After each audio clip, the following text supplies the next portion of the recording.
저는 나이 드는 게 참 좋아요. 예전에는 솔직히 나이 든다는 게 조금 두렵기도 했어요. 젊음이 사라진다는 느낌, 기회가 줄어든다는 생각, 뭔가 뒤처진다는 불안감 같은 것들이 있었죠. 그런데 어느 순간부터 생각이 조금씩 달라졌어요. 나이가 든다는 건 잃는 것만 있는 게 아니라 새롭게 얻는 것들도 분명히 있다는 걸 느끼게 됐거든요. 젊었을 때는 열정이 참 강했어요. 뭐든지 빨리 이루고 싶었고, 결과를 내야 한다는 압박도 컸고, 남들과 비교하면서 스스로를 몰아붙이기도 했죠. 그런데 나이가 들면서 그런 조급함이 조금씩 정리되기 시작했어요. 감정적으로 흔들리던 일들도 예전만큼 나를 괴롭히지 않고 누군가를 바라보는 시선도 훨씬 부드러워졌어요.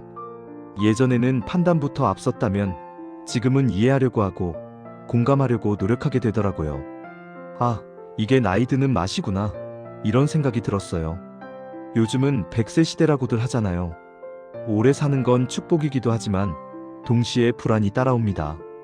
특히 직장 생활을 하다 보면 50대, 60대가 되면 자연스럽게 퇴직을 생각하게 되고 그 이후의 삶을 어떻게 살아야 할지 막막해지는 분들이 많아요. 만약 경제적인 여유가 충분하다면 그 이후의 시간은 정말 멋진 인생이 될 수도 있겠죠. 바쁘게 살면서 미뤄왔던 일들을 해보고 여행도 다니고 의미 있는 봉사도 해보고 새로운 취미에도 도전할 수 있을 거예요. 하지만 현실은 그렇지 않은 경우가 많다 보니 미래에 대한 불안이 마음을 짓누르기도 합니다. 제가 예전에 유럽을 여행했을 때 참 인상 깊었던 장면이 있어요. 독일이나 프랑스의 공원에 가면 잘 차려입은 노인분들이 햇볕 좋은 벤치에 앉아 책을 읽고 서로 담소를 나누고 천천히 산책을 즐기고 계셨어요. 그 모습이 너무 여유롭고 품격 있어 보여서 마음이 참 부러웠습니다. 또 교회나 지역사회에서 봉사하며 누군가를 돕는 모습도 많이 봤고요. 저렇게 나이 들 수 있다면 참 좋겠다는 생각이 들었어요. 그런데 여유가 없으면 사람은 쉽게 불안해집니다. 미래가 걱정되고 회사에서는 점점 밀려나는 느낌이 들고 변화 속도를 따라가기 버겁게 느껴지기도 하죠. 특히 디지털 환경이 빠르게 바뀌면서 어느 순간부터는 후배들의 도움을 받아야 하는 상황도 생깁니다. 예전에는 경험과 성실함만으로도 충분히 역할을 할 수 있었는데 지금은 세상이 너무 빨리 변하고 있어요. 이럴 때 떠오르는 말이 하나 있어요. 아인슈타인이 이런 말을 했다고 하죠. 오래 살았다고 해서 늙어버리지 말고 우리가 태어난 이 세계의 신비 앞에서 늘 호기심을 가진 아이처럼 살아가라고요. 결국 진짜 나쁜 늙음이라는 건 호기심이 사라지고 배우려는 마음이 없어지고 삶의 아름다움을 발견하려는 시도조차 멈춰버리는 상태가 아닐까 싶어요. 저는 시인 구상 선생님의 시도 자주 떠올립니다. 나이가 들어서 쓴 시인데 마치 탕자가 아버지 품으로 돌아온 것처럼 세상을 바라본다는 표현이 나옵니다.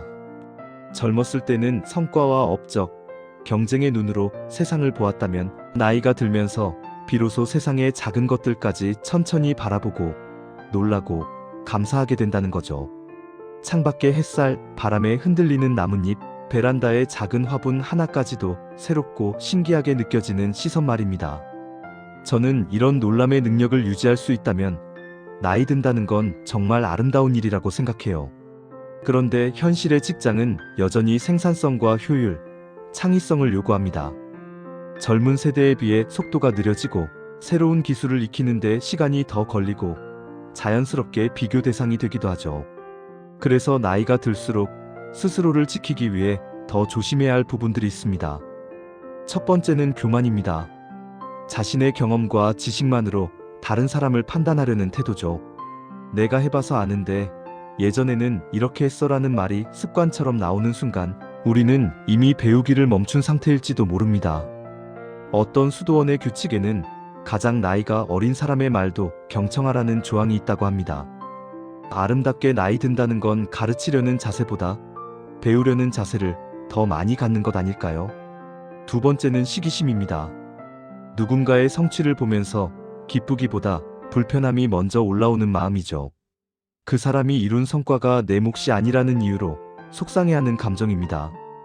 하지만 진짜 멋진 선배는 후배의 성장을 함께 기뻐해 줄 수 있는 사람이라고 생각해요. 그 기쁨이 진심으로 전달될 때 관계도 훨씬 건강해집니다. 세 번째는 통제하려는 욕망입니다. 어른 대접을 받고 싶어서 후배들을 자기 방식대로 움직이게 만들려는 태도죠. 이건 갈등을 만들기 가장 쉬운 지점입니다. 젊은 사람들을 자기 틀 안에 억지로 끼워 맞추려 하기보다 각자의 방식과 가능성을 존중하는 게 중요합니다.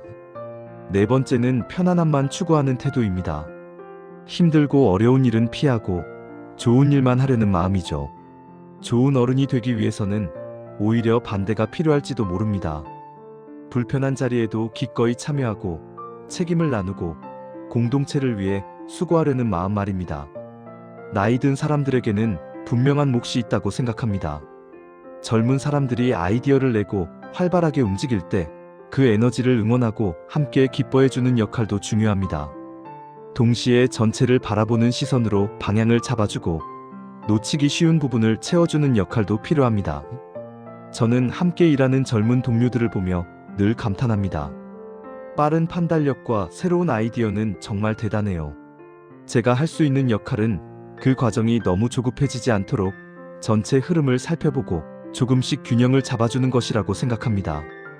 요즘 많은 사람들이 배우고 싶어하는 어른의 모습도 이런 태도와 닮아 있는 것 같아요. 새로운 시도를 두려워하지 않고 이미 많은 성취를 이루었음에도 스스로를 과시하지 않으며 각자의 역할을 존중하는 사람. 대접받는 것을 당연하게 요구하지 않고 고마움으로 받아들이는 사람. 그리고 여유가 있어서 유머가 살아있고 자기 한계를 솔직하게 인정할 줄 아는 사람. 남을 흉내내기보다 자기답게 살아가는 사람 말이죠. 성경에도 이런 말씀이 있습니다. 하나님의 집에 뿌리를 내린 사람은 늙어서도 열매를 맺고 진액이 넘치며 항상 푸르다고 말합니다. 마음이 감사로 채워지고 세상을 경탄의 눈으로 바라볼 수 있다면 나이가 들어도 삶은 충분히 풍성해질 수 있지 않을까요? 결국 나이 든다는 건 단순히 시간이 흐르는 게 아니라 어떤 태도로 살아가느냐의 문제인 것 같습니다. 호기심을 잃지 않고 배우려는 마음을 유지하고 다른 사람의 성장을 함께 기뻐하며 세상의 작은 아름다움에 다시 놀랄 수 있다면 나이 드는 삶은 충분히 매력적이고 의미 있는 여정이 될 수 있다고 저는 믿습니다.